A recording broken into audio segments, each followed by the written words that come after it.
มันนิ่วเลยหวานหวานเลยมาเลยผักให้จีน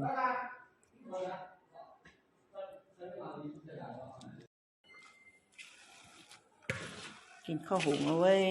หนุกโกรูอะแพงเดินกี่ม้าแล้วข้าวหุงอร่อยดีเลย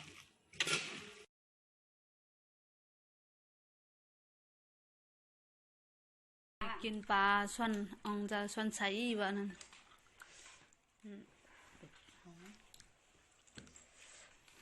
กินปลาลุงอ่ะ